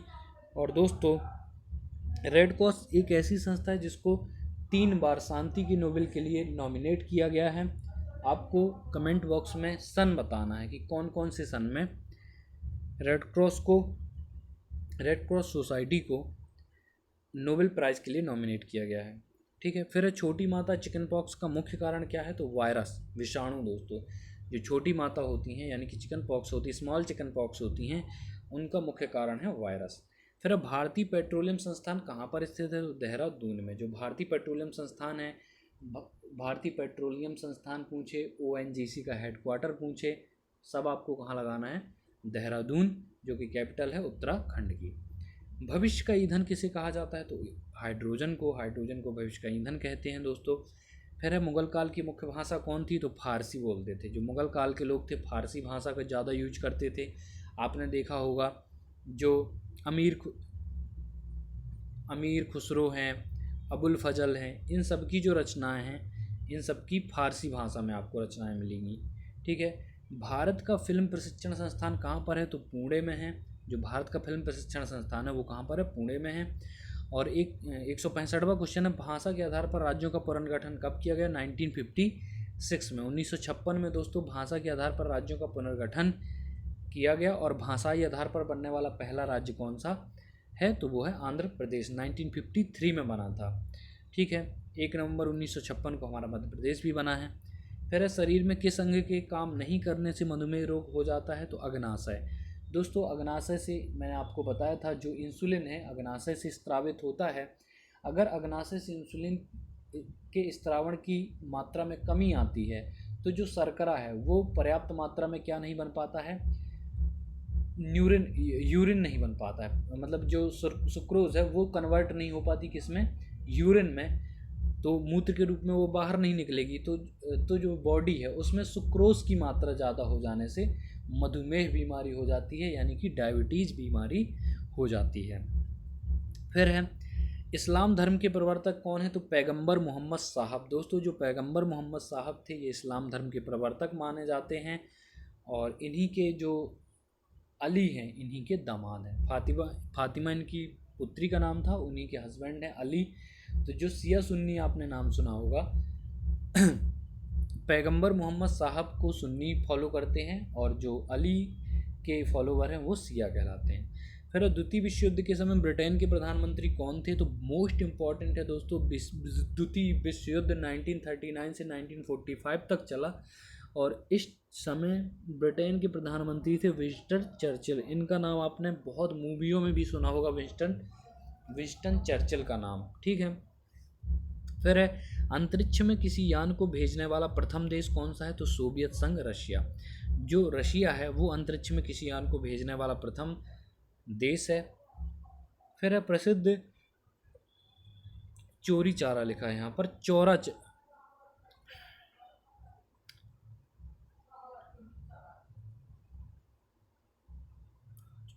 चोरी कांड है ना, चोरा चोरी। प्रसिद्ध चोरा चोरी कांड कहाँ पर हुआ था, तो 5 फरवरी कब हुआ, तो ये 5 फरवरी 1922 को हुआ था दोस्तों, चोरा चोरी की घटना। इसी 5 फरवरी 1922 की घटना के चोरा चोरी की घटना के बाद महात्मा गांधी जी ने अपना असहयोग आंदोलन वापस ले लिया था। आप सभी को पता है, भीड़ ने जाकर के पुलिस थाने में आग लगा दी थी जिसमें 22 पुलिस अधिकारी जलकर राख हो गए थे। मैं याद कैसे रखता हूँ, जो ये 1922 है इसी के इस 22 को याद रखिएगा, 22 पुलिस अधिकारी उसमें मरे थे। ठीक है। तो 5 फरवरी 1922 को चोरा चोरी की घटना हुई थी और इसी के बाद महात्मा गांधी ने अपना असहयोग आंदोलन जो कि 1921 में शुरू हुआ था उसको वापस ले लिया। फिर आंसू गैस का रासायनिक नाम क्या है, तो क्लोरोएसिटोफेनोन। दोस्तों आंसू गैस के गोले दागे गए थे अभी किसान आंदोलन के दौरान, फार्मर मूवमेंट के दौरान। तो पूछा जा सकता है क्वेश्चन क्योंकि करंट से है। तो क्लोरोएसिटोफेनोन है, जो अश्रु गैस होती है, आंसू गैस होती है, उसमें क्लोरोएसिटोफेनोन होता है। नेक्स्ट है दोस्तों हमारा, प्रथम भारतीय नागरिक जिसे नोबेल पुरस्कार प्रदान किया गया, तो रविन्द्रनाथ टैगोर। ऊपर पढ़ चुके हैं, रविन्द्रनाथ टैगोर हैं। 1913 में इनको अपनी रचना गीतांजलि के लिए प्रथम नोबेल पुरस्कार प्रदान किया गया। फिर है, विश्व का प्रथम विश्वविद्यालय कौन सा है, तो तक्षशिला विश्वविद्यालय जो वर्तमान पाकिस्तान में है, ये विश्व का प्रथम विश्वविद्यालय है, विश्व की प्रथम यूनिवर्सिटी है तक्षशिला विश्वविद्यालय। फिर है, संविधान की अनुच्छेद 19 का संबंध किससे है, तो प्रेस की स्वतंत्रता से। आर्टिकल 19 प्रेस की स्वतंत्रता को बताता है। ठीक है। आर्टिकल 19 में किसका वर्णन है, तो प्रेस की स्वतंत्रता का वर्णन है। फिर है, विजयनगर साम्राज्य का निर्माण किसने किया था, तो हरिहर बुक्का। ये दोनों भाई हैं, हरिहर राय और बुक्क राय, इन दोनों ने मिलकर विजयनगर साम्राज्य की स्थापना की थी दोस्तों।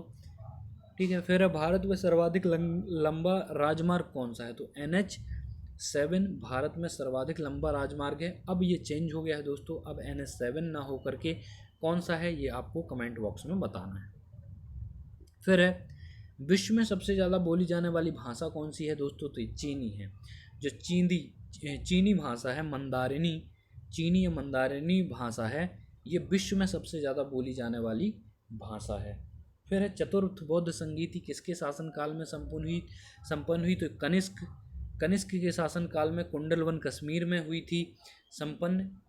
ठीक है, किसके समय में, तो कनिष्क के समय में चतुर्थ बौद्ध संगीति कुंडलवन कश्मीर में संपन्न हुई। फिर है विज्ञान के क्षेत्र में कलिंग पुरस्कार किसके द्वारा दिया जाता है, तो कलिंग पुरस्कार दिया जाता है यूनेस्को के द्वारा। और किस क्षेत्र में, तो विज्ञान के क्षेत्र में। ठीक है, विज्ञान के क्षेत्र में कलिंग पुरस्कार दिया जाता है किसके द्वारा, यूनेस्को के द्वारा। फिर है मैक संख्या का संबंध किससे है दोस्तों, तो वायुयान की गति से। मैक जो संख्या होती है वो वायुयान की गति को बताती है। फिर है शहीद भगत सिंह को फांसी कब दी गई थी, मोस्ट इंपॉर्टेंट है 23 मार्च 1931। 23 मार्च 1931 जब गोलमेज कॉन्फ्रेंस चल रही थी दोस्तों देश में, उस समय भगत सिंह जी को फांसी दे दी गई थी। 23 मार्च 1931 को 3 लोगों को दी गई थी, भगत सिंह, राजगुरु और सहदेव को। फिर सुखदेव, राजगुरु और भगत सिंह जी को। ठीक है, फिर है राष्ट्रीय गान प्रथम बार किस अधिवेशन में गाया गया था, तो 27 दिसंबर 1911 में कोलकाता अधिवेशन में गाया गया था राष्ट्रीय गान। राष्ट्रीय गान कौन सा है दोस्तों, जनगण मन अधिनायक जय हो भारत भाग्य विधाता, पंजाब सिंध गुजरात मराठा द्राविड़ उत्कल बंगा, है ना।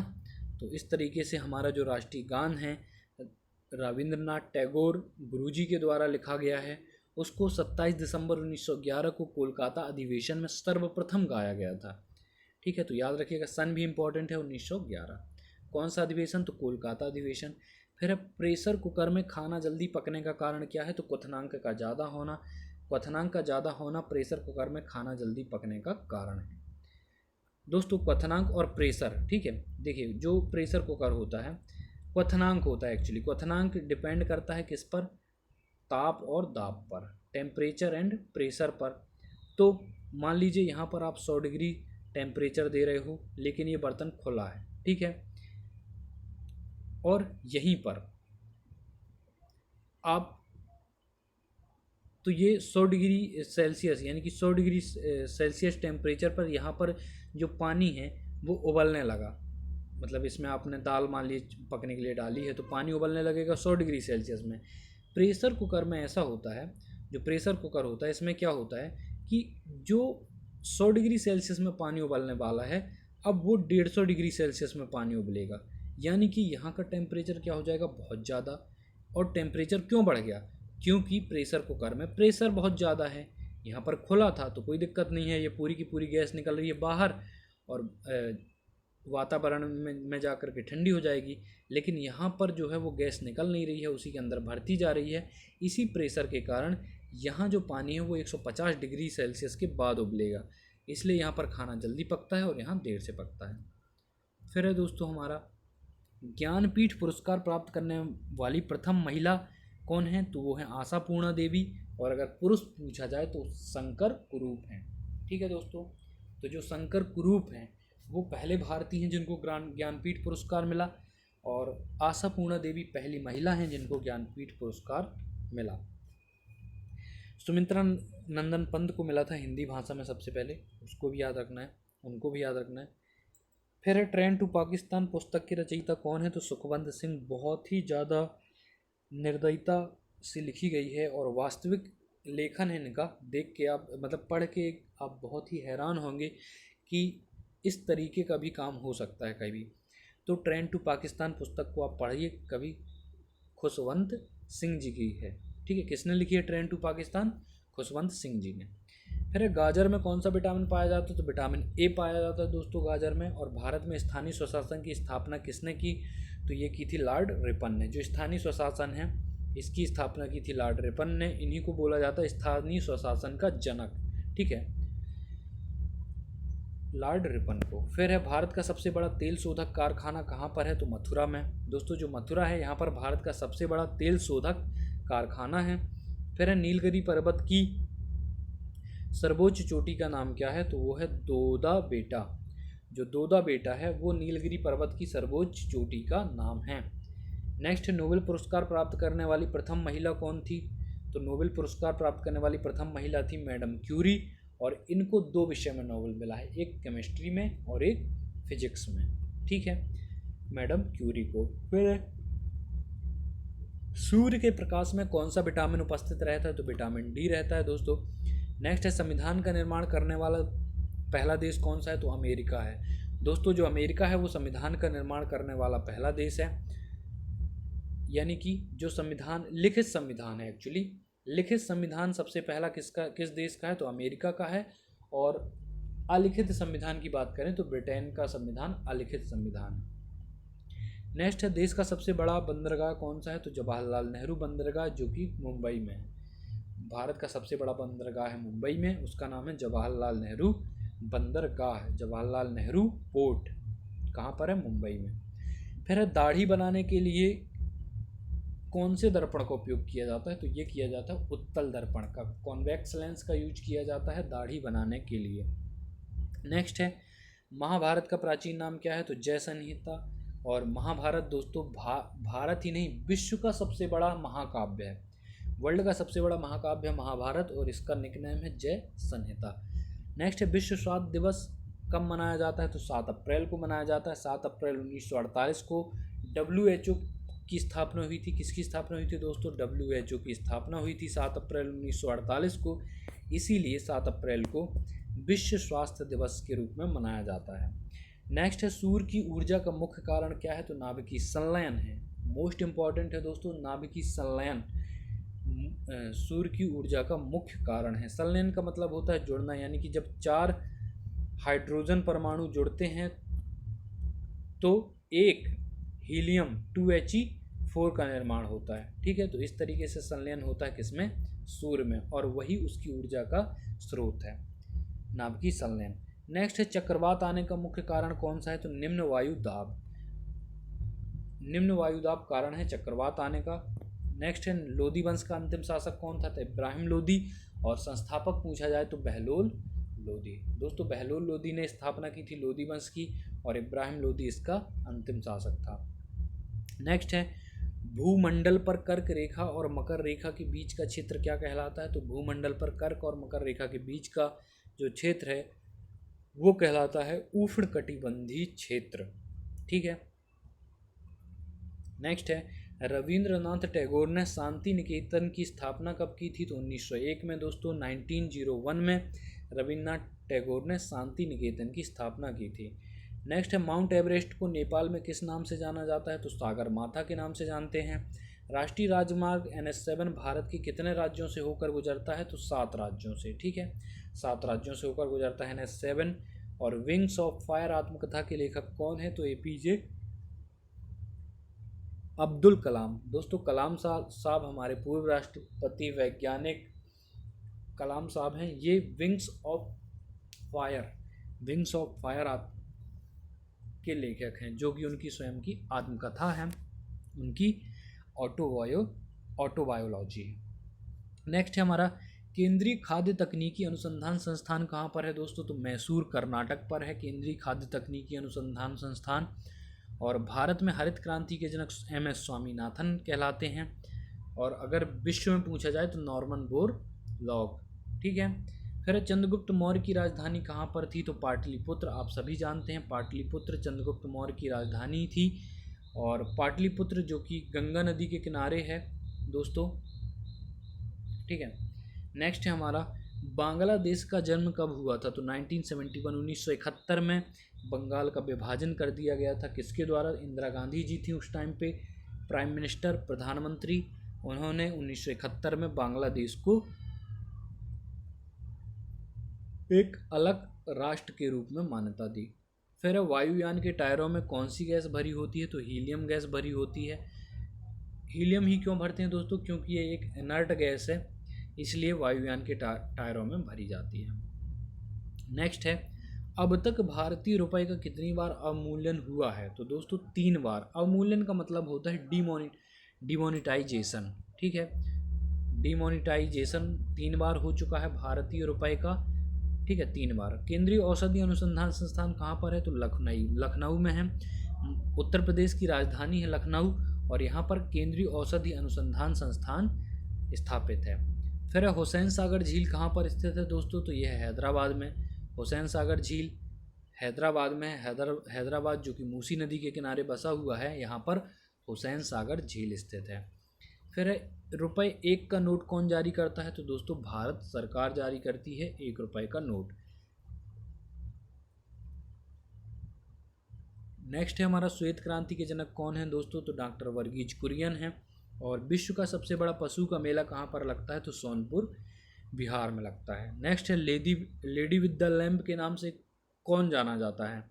तो फ्लोरेंस नाइटिंगेल को जाना जाता है लेडी विद द लैम्प के रूप में, और ये विश्व की पहली नर्स कहलाती हैं। ठीक है, lady with the lamp Florence Nightingale को लेडी विद द लैम्प कहा जाता है। नेक्स्ट है मंगोलिया देश की राजधानी कहाँ पर है? तो उड़ान बटोर में। मंगोलिया देश की राजधानी है उड़ान बटोर। और संयुक्त राष्ट्र संघ महासभा की प्रथम महिला अध्यक्ष कौन थी? तो विजया लक्ष्मी पंडित थी दोस्तों। जो यूएनओ महासभा की प्रथम महिला अध्यक्ष हुई हैं वो हुई हैं विजया लक्ष्मी पंडित। और पल्लव वंश की राजधानी कहाँ पर थी? तो कांचीपुरम में थी दोस्तों। जो पल्लव वंश की राजधानी थी वो कांचीपुरम थी। नेक्स्ट है हिमालय पर्वत किस प्रकार का पर्वत का उदाहरण है? तो वलित पर्वत न्यू फोल्डेड माउंटेन कहलाता है। ठीक है, नया वलित पर्वत कहलाता है हिमालय पर्वत, उसको न्यू फोल्डेड माउंटेन कहते हैं। फिर राष्ट्रपति का पद अधिकार किस अनुच्छेद में वर्णित है? तो आर्टिकल 352 में। आर्टिकल 352 में राष्ट्रपति का पद अधिकार वर्णित है। फिर हमारा सबसे ज़्यादा लवणता वाला सागर कौन सा है? तो मृत सागर है दोस्तों। मृत सागर में सबसे ज़्यादा लवणता है, और डेंसिटी ज़्यादा होने के वाटर में डेंसिटी ज़्यादा होने के कारण वाटर डेंसिटी ज़्यादा होने के कारण लोग उसमें डूबते नहीं हैं। पत्थर भी डाल दो तो नहीं डूबता है। किसमें? मृत सागर, डेड सी में। फिर किस कवि को प्रथम राष्ट्र कवि होने का गौरव प्राप्त है? तो मैथिली शरण गुप्त को प्रथम राष्ट्र कवि होने का गौरव प्राप्त है। नेक्स्ट है ओजोन परत की मोटाई मापने की इकाई क्या है? तो दोस्तों डॉप्सन। जो डॉप्सन है वो ओजोन परत की मोटाई मापने की इकाई है। और फ्रांसीसी क्रांति कब शुरू हुई थी? तो 1789 ईस्वी में शुरू हुई थी फ्रांसीसी क्रांति। नेक्स्ट है हमारा मनुष्य के शरीर में सबसे छोटी ग्रंथि कौन सी है? तो पीयूष ग्रंथि। जो मनुष्य के शरीर में, माफ कीजिएगा यहाँ पर थोड़ा गलत लिखा है, पिट्यूटरी ग्लैंड बोलते हैं ना उसको, इंग्लिश में बोलते हैं पिट्यूटरी ग्लैंड और हिंदी में बोलते हैं पीयूष ग्रंथि। मास्टर ग्रंथि इसी को बोलते हैं, पीयूष ग्रंथि को। मनुष्य के शरीर में सबसे छोटी ग्रंथि है कौन? पीयूष ग्रंथि। नेक्स्ट है रुपए का सिक्का पहली बार भारत में किसके शासनकाल में जारी किया गया? तो रुपए का जो सिक्का है वो भारत में पहली बार शेरशाह सूरी के शासनकाल में जारी किया गया। नेक्स्ट है दोस्तों हमारा सन 1911 में भारत की राजधानी कोलकाता से दिल्ली स्थानांतरित करने की घोषणा किसने की थी? तो लॉर्ड हार्डिंग सेकंड ने। जो लॉर्ड हार्डिंग सेकंड था इसने 1911 में भारत की राजधानी कोलकाता से दिल्ली स्थानांतरित करने की घोषणा की थी। तो अब पूछा जाता है कि दिल्ली राजधानी कब बनी? तो ये बनी थी 1911 में। और किसने दिल्ली को बसाया है? तो लुटियंस ने। मतलब दिल्ली का आर्किटेक्चर कौन है? तो लुटियंस है। ठीक है, और 1911 को याद रखिएगा, 1911 में राजधानी बनी थी हमारी दिल्ली। किसने? लॉर्ड हार्डिंग ने घोषणा की थी। फिर है तमसोमा ज्योतिर्मय वाक्य कहाँ से लिया गया है? तो ऋग्वेद से लिया गया है तमसोमा ज्योतिर्मय। और सीबीएसई का ध्येय वाक्य भी क्या है? तमसोमा ज्योतिर्गमय। फिर है पनडुब्बी का आविष्कार किसने किया था? तो डेविड बुस्नेल ने। जो डेविड बुस्नेल थे उन्होंने पनडुब्बी का आविष्कार किया था दोस्तों। नेक्स्ट है अफीम युद्ध किन देशों के बीच हुआ था? तो चीन और इंग्लैंड के मध्य हुआ था। अफीम युद्ध चीन और इंग्लैंड के मध्य हुआ था। कौन सा? अफीम युद्ध। चुंबकीय फ्लक्स का मात्रक क्या है? तो दोस्तों वेबर। जो वेबर है वो चुंबकीय फ्लक्स का मात्रक कहलाता है। फिर पोलियो के टीके का निर्माण किसने किया था? तो जो पोलियो का टीका है उसका निर्माण किया था जॉन्स साल्क ने। जॉन्स साल्क ने निर्माण किया था पोलियो के टीके का। नेक्स्ट है दोस्तों रानीखेत रोग किससे संबंधित है? तो ये मुर्गियों से संबंधित है रानी खेत। फिर है सूर्य से पृथ्वी तक ऊष्मा संचरण किस विधि से होता है? तो ये होता है विकिरण से। जो सूर्य से पृथ्वी तक ऊष्मा का संचरण होता है वो विकिरण के द्वारा होता है। दोस्तों ऊष्मा संचरण की 3 विधियां आपने सुनी होंगी, चालन, संवहन, विकिरण। लिक्विड और गैसेस में संवहन के द्वारा ऊष्मा का स्थानांतरण होता है, और जो ठोस होते हैं, सॉलिड होते हैं, उसमें चालन के द्वारा। तथा जैसे सूर्य के बारे में भी पूछा गया, वायुमंडल संवहन के द्वारा गर्म होता है, ध्यान रखिएगा। और जो सूर्य यहाँ प्रकाश पहुँचाता है तो विकिरण के द्वारा पहुँचाता है, ठीक है। ऊष्मा संचरण किसके द्वारा करता है पृथ्वी तक? तो संचरण के द्वारा, लेकिन वायुमंडल गर्म होता है संवहन विधि के द्वारा। फिर है न्यू मूर द्वीप कहाँ पर स्थित है? तो बंगाल की खाड़ी में स्थित है न्यू मूर द्वीप। मोस्ट इम्पॉर्टेंट है दोस्तों, बंगाल की खाड़ी में स्थापित है न्यू मूर द्वीप। फिर है हमारा देश में स्टॉक एक्सचेंज को कौन संचालित करता है? तो सेबी। जो सेबी हमारा सेबी है वो देश में स्टॉक एक्सचेंज को संचालित करता है। फिर भारत में न्यायिक समीक्षा की शक्ति किसके पास है? तो वो है सर्वोच्च न्यायालय के पास। जो सर्वोच्च न्यायालय है उसके पास भारत में न्यायिक समीक्षा की शक्ति है। फिर कांग्रेस द्वारा पूर्ण स्वराज की मांग कब रखी गई थी? तो लाहौर अधिवेशन 1929 में। दोस्तों लाहौर का जो अधिवेशन था 1929 में, उसमें पूर्ण स्वराज की मांग रखी गई थी। और संविधान के प्रारूप समिति के अध्यक्ष कौन थे? तो डॉक्टर भीमराव अंबेडकर थे। फिर शेरशाह का वास्तविक नाम क्या था? तो फरीद था। और भारत का अंतिम मुगल सम्राट कौन था? तो बहादुर शाह जफर सेकंड था। नेक्स्ट है जीका वायरस का वाहक कौन सा मच्छर है? तो एडिस मच्छर है। मोस्ट इंपॉर्टेंट है दोस्तों, जो जीका वायरस है इसका वाहक मच्छर है जिसका नाम है एडिस मच्छर। हिमालय के सर्वोच्च शिखर माउंट एवरेस्ट की ऊंचाई कितनी है? तो 8,850 मीटर है दोस्तों। हिमालय के सर्वोच्च शिखर माउंट एवरेस्ट, जो कि विश्व की सबसे ऊंची चोटी है, इसकी ऊंचाई है 8,850 मीटर। फिर है भारत की सबसे लंबी और चौड़ी नदी कौन सी है? तो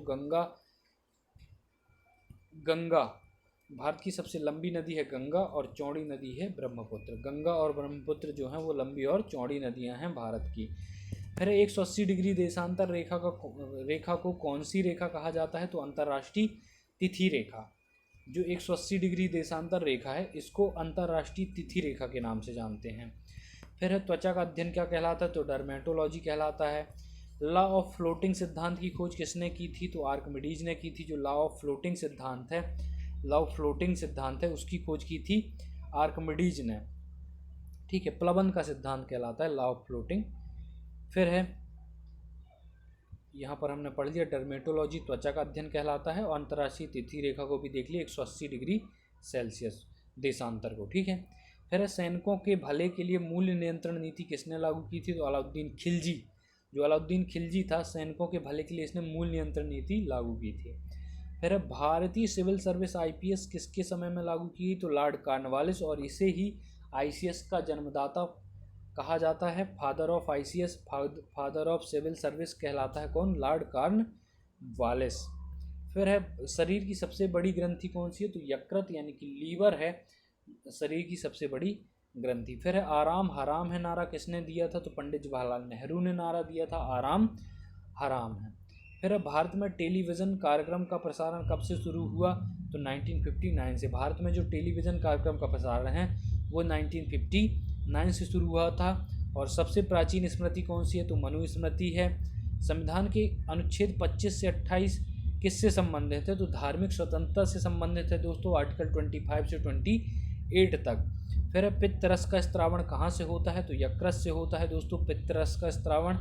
इसके बाद है लगातार बढ़ती कीमतों की प्रक्रिया क्या कहलाती है? तो मुद्रास्फीति कहलाती है। जो लगातार बढ़ती कीमतों की प्रक्रिया है वो मुद्रास्फीति, इन्फ्लेशन, जो कि आज वर्तमान समय में आप बिल्कुल साक्षात देख सकते हैं। पेट्रोल 100 को पार कर चुका है, तेल 200 को पार करने वाला है, ठीक है। खाने वाला तेल अभी 150 का मिलने लगा है, ठीक है। शिवाजी की माँ का नाम क्या था? तो जीजाबाई नाम था। और मानव शरीर में खून के शुद्धिकरण की प्रक्रिया क्या कहलाती है? तो डायलिसिस कहलाती है। फिर ऊतकों का अध्ययन क्या कहलाता है? तो हिस्टोलॉजी। जो ऊतकों का अध्ययन है वो हिस्टोलॉजी कहलाता है।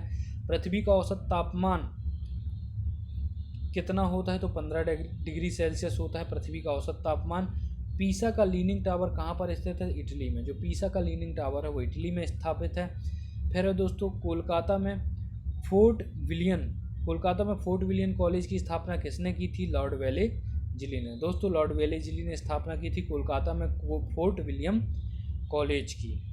फिर राष्ट्रीय विज्ञान दिवस कब मनाया जाता है? तो 28 फरवरी को। इसी दिन इनको जो रमन प्रभाव है, रमन प्रभाव के कारण सीवी रमन को नोबेल प्राइज़ मिला था। कब? 28 फरवरी को, इसलिए इसको राष्ट्रीय विज्ञान दिवस के रूप में मनाया जाता है। इटली के पुनर्जागरण काल के कवि कौन थे? तो वो थे दांते। जो दांते थे दोस्तों वो इटली के पुनर्जागरण काल के कवि थे। फिर चंद्रगुप्त मौर्य ने अपने जीवन के अंतिम दिनों में किससे शिक्षा ली थी? तो जैन मुनि भद्रबाहु। चंद्रगुप्त मौर्य ने जैन मुनि भद्रबाहु से शिक्षा ली थी अंतिम दिनों में। फिर दोस्तों महात्मा गांधी दक्षिण अफ्रीका से पुनः भारत कब लौटे? तो सन 1915 में, और 25 जनवरी 1915 को लौटे थे। इसलिए प्रवासी जो दिवस है वो मनाया जाता है 25 जनवरी को, याद रखिएगा। 25 जनवरी नहीं, 9 जनवरी को ना। महात्मा गांधी दक्षिण अफ्रीका से भारत लौट कर आए थे 9 जनवरी 1915 को, इसीलिए प्रवासी दिवस मनाया जाता है, प्रवासी भारतीय दिवस मनाया जाता है 9 जनवरी को। फिर तालीकोटा का युद्ध कब हुआ था? तो 1565 में। जो तालीकोटा का युद्ध है वो 1565 में हुआ था। इसके बाद है दोस्तों रेगिस्तान में बारिश कम होने का कारण क्या है? तो निम्न आर्द्रता के कारण रेगिस्तान में बारिश कम होती है। फिर भारत में पहली महिला एयर वाइस मार्शल कौन थी? तो पी बंदोपाध्याय। जो पी बंदोपाध्याय हैं ये भारत की पहली महिला एयर वाइस मार्शल थी। नेक्स्ट है हमारा डॉपलर प्रभाव किससे संबंधित है? तो ये ध्वनि से संबंधित है दोस्तों, ठीक है। तो ध्वनि से संबंधित है हमारा दोस्तों, डॉपलर प्रभाव जो है वो हमारा ध्वनि से संबंधित है। नेक्स्ट है भारत की पहली महिला एयर वाइस मार्शल कौन थी? तो पी बंदोपाध्याय थी। और भारत और पाकिस्तान के बीच शिमला समझौता कब हुआ था? तो 1972 में, 1972 में भारत और पाकिस्तान के बीच शिमला समझौता हुआ था। फिर हमारा प्रोटीन के निर्माण के लिए आधारभूत इकाई कौन सी है? तो एमिनो अम्ल है दोस्तों। एमिनो अम्ल का बहुलक है, समझ लीजिए। प्रोटीन को जब बहुत सारे एमिनो अम्ल मिलते हैं तब एक प्रोटीन का निर्माण होता है। फिर है प्रसिद्ध उपन्यास आधे अधूरे के लेखक कौन है? तो मोहन राकेश हैं दोस्तों। मोहन भी हैं और राकेश भी हैं, तो आधे अधूरे ही लिखेंगे ये। तो आधे अधूरे उपन्यास के लेखक हैं मोहन राकेश। भारतीय राष्ट्रीय कांग्रेस की प्रथम महिला अध्यक्ष कौन थी? तो एनी बेसेंट है। मोस्ट इंपॉर्टेंट है, मैं बार बार बोल रहा हूँ आपको, अगर आपको एग्ज़ाम में सफलता प्राप्त करनी है, खासकर प्री एग्ज़ाम के लिए मैं बोल रहा हूँ, प्री एग्ज़ाम में अगर सफलता प्राप्त करनी है तो आपको बार बार मिसलेनियस को पढ़ना होगा। तो भारतीय राष्ट्रीय कांग्रेस की प्रथम महिला अध्यक्ष कौन थी? तो एनी बेसेंट थी। और भारतीय राष्ट्रीय कांग्रेस की प्रथम भारतीय महिला अध्यक्ष कौन थी? तो सरोजनी नायडू हैं दोस्तों। योग दर्शन के प्रतिपादक भारतीय राष्ट्रीय कांग्रेस की प्रथम भारतीय महिला अध्यक्ष थी सरोजनी नायडू। और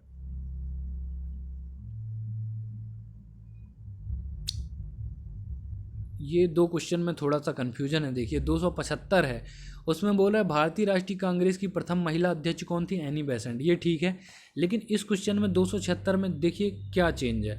भारतीय राष्ट्रीय कांग्रेस की प्रथम भारतीय महिला अध्यक्ष है, क्योंकि एनी बेसेंट को आप जानते हैं वो भारत की नहीं थी, बाहर से आई थी।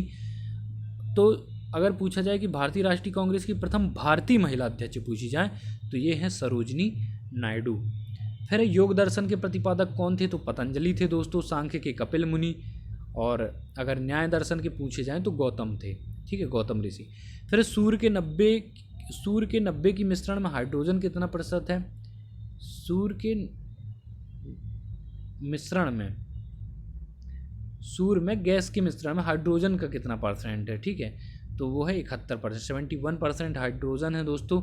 और यही हाइड्रोजन मिलके हीलियम का निर्माण करते हैं, अर्थात वहाँ पर क्या होता है? नाभिकीय संलयन होता है, और नाभिकीय संलयन ही सूर्य की ऊर्जा का स्रोत है। फिर है सत्य फल हमेशा कहाँ से उत्पन्न होता है? तो वो अंडाशय से, जो अंडाशय है वहाँ से फल उत्पन्न होता है। फिर है गदर पार्टी का मुख्यालय कहाँ पर था? तो सैन फ्रांसिस्को में। जो गदर पार्टी थी इसका मुख्यालय था सैन फ्रांसिस्को में। फिर है जब किसी पिंड की गति दुगनी होती है तो उसका संवेग 1 हो जाता है, दुगना हो जाता है। देखिए पिंड की अगर गति दुगनी होगी, यानी कि वेग अगर आप दुगना करते हो तो उसका संवेग क्या होता है, एम भी। अगर ये वेग है भी तो संवेग क्या होता है, p बराबर एम भी।